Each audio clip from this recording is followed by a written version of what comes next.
and welcome back to Voyage of a Time Wanderer. Today I am here to share a Friday Reads and Weekend Reading update for January 12th, 2024.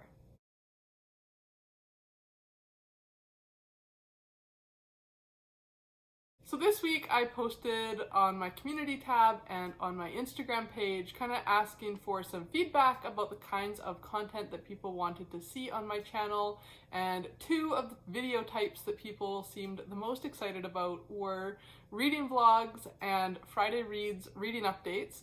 And so I am doing a Friday Reads today, and hopefully in the next couple weeks I will have a chance to film a reading vlog as well.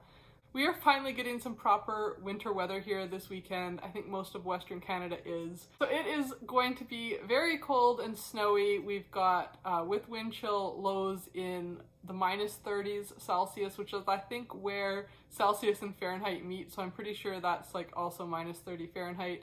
So I'm going to be doing everything I can to make this weekend as cozy as possible. And that of course will include lots of reading. So I'll start with the books that I'm currently reading, and then I will share the next couple of books that are up on my TBR for when I finish what I am currently reading. The audiobook that I'm listening to right now is The Wager, A Tale of Shipwreck, Mutiny, and Murder by David Grann. I have about 2 hours left on the audiobook, so I'm definitely anticipating being able to finish listening to that this weekend.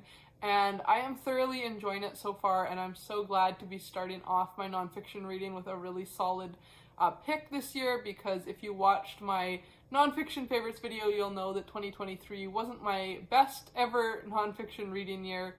I kind of had some moments where I was in a little bit of a reading slump with nonfiction, and I struggled to pick up nonfiction books that I really enjoyed. So to be starting off these first few weeks of January with a nonfiction book that I'm really loving is like reassuring myself that I do in fact enjoy nonfiction if I'm able to find the right books to read. This book tells the true story of a shipwreck in the mid-1700s that happened off the coast of South America. This ship was on a mission to hunt down some Spanish galleons during a conflict between England and Spain. Rounding the Cape, they hit some bad weather and ended up shipwrecking. And many months after the shipwreck, there were two separate boats of survivors who arrived on the shores of South America with very, very different accounts of what had happened. And there had to be an investigation in England to figure out which was the true story about what happened to cause the shipwreck and the events that occurred while they were castaways on this remote island. The other book that I'm currently reading is Cold Victory by Karl Marlantes. This is a book that I received an e-arc of from NetGalley, and this is its publication week. So I'm really hoping I am able to finish this book this weekend and write a review, because if you saw my YouTube short from yesterday that had some of my 2024 reading goals, I'm really trying to be better about reading NetGalley books, preferably before or within kind of their publication week, so that I'm able to provide a review that is helpful in boosting awareness about these new books. This is a historical fiction novel with some political thriller elements set in Finland just after the Second World War. I'm about 10% of the way through so far, and we have been introduced to a newly arrived American diplomat and his wife, and they're about to go to a New Year's Eve party that is hosted by the Russian embassy. And from what I have read in the synopsis of the book, the Russian and American diplomats are going to challenge each other to a cross-country ski race that ends up having higher stakes than anyone had previously expected. And so I think it's just a perfect book to read during a snowed-in winter weekend. I had actually posted on my Instagram stories a poll about whether I should start Cold Victory or The Armor of Light first, and it was one of those things where, you know, like to make a decision, flip a coin and you'll know what answer you want once the coin is in the air. It's like as soon as I saw that most people were voting for The Armor of Light, I knew that I actually wanted to start and read Cold Victory first. So even though Cold Victory lost the poll, it's actually the book that I started first, and I'm hoping I'll be able to have that wrapped up maybe by Saturday evening. Then for what I want to start this weekend after I wrap up those two books, the first book that I want to start is The Armor of Light.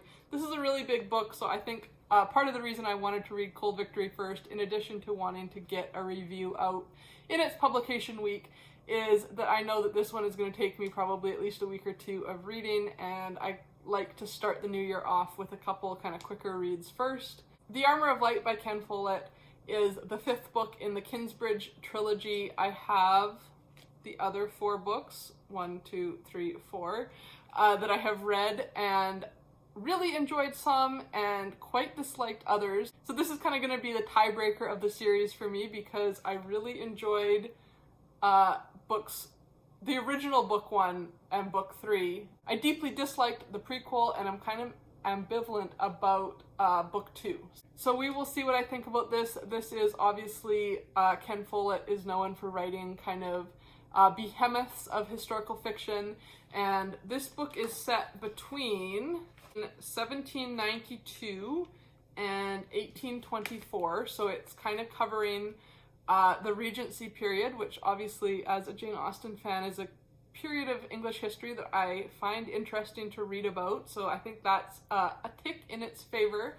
One thing I'm disappointed about already is that there's no family tree in the beginning of the book. Most of the other books in the Kingsbridge series have had a family tree, and that is something that I just love in books, but we do have a map, and so I'll kind of forgive him for not having a family tree, because I also love maps in the beginning of my book.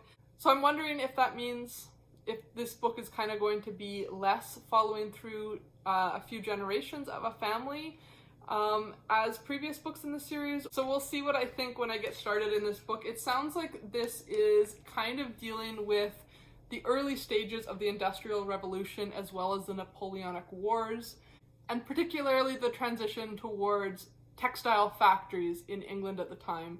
I've read a couple of books that deal with this. Obviously, North and South by Elizabeth Gaskell is kind of dealing with this in a later time period, but Shirley by Charlotte Bronte definitely covers a lot of kind of similar issues as what is described in the flap of the Armor of Light. So I'm excited to see how kind of the descriptions of the factory workers and the upheaval that the textile industry was going through at the time period, how that compares to what was described in Shirley. Just from looking at the map, it looks like we are going to be following one character over into France during the Napoleonic Wars, so that should be interesting. And we have a lot of kind of the hallmarks of Follett's writing in the Kingsbridge series, where there's going to be characters clashing with tradition, class struggles, and kind of societal conflict, war, obviously, as well as it looks like some ruthless, greedy characters, which have been in every single Kingsbridge book. So we'll see how much I end up enjoying this book. I'm kind of nervous that it won't end up feeling like it was worth the 737 pages of reading time. And then the next nonfiction book that I'm planning to pick up is Run Towards the Danger by Sarah Polley. This book is inspired by both my nonfiction and fiction favorites from 2023. All of my nonfiction favorites from 2023 were memoirs, so I've decided to kind of lean into that memoir phase that I'm in and pick up another memoir. And Sarah Polley also is the actress who played the story girl in the Road to Avonlea miniseries. And so after reading and loving The Story Girl and The Golden Road by Lucy Maud Montgomery, I think I'm finally ready to pick up Sarah Polley's memoir. I know that this book deals with a number of difficult topics, as the title Run Towards the Danger implies, including the fact that, as usual for child stars, the experience of creating Road to Avonlea was not as magical for her as it is for us to watch. And I also know from the news stories that came out about this book around its release time that she also chronicles her experience with sexual assault. So this is definitely a heavier read this month. The format of this book is that it's 6 separate essays, so I would imagine that I'll probably kind of pick it up, read an essay, and then do some other reading, and then come back. I believe it's in chronological order going through her growing up experiences, but I believe each chapter kind of stands on its own as an essay.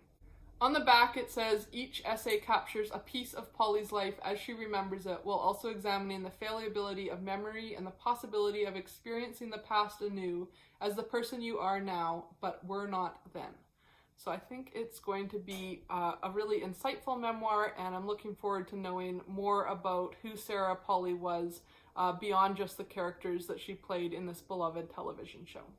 Just in talking through this now, I realize that I won't have an audiobook to be listening to once I finish The Wager, and so I'll probably pick up an audiobook in addition to these physical and digital books that I've discussed, because I always like to have an audiobook on the go as well to diversify my opportunities for reading time. In looking at my planned TBR, the next audiobook that I was going to pick up is Jamaica Inn by Daphne du Maurier. Reading a du Maurier in January has become a reading tradition for me, and so I'll definitely get to this at some point. I don't know if I want to pick up Jamaica Inn in addition to The Armor and the Light though, so I might just like really focus on powering through this and then pick up Jamaica Inn kind of midweek next week. The other audiobook that I'm in the middle of and have been since November is Middlemarch. Again, I'm worried that the content is too similar to kind of the time period and the topics in The Armor of Light.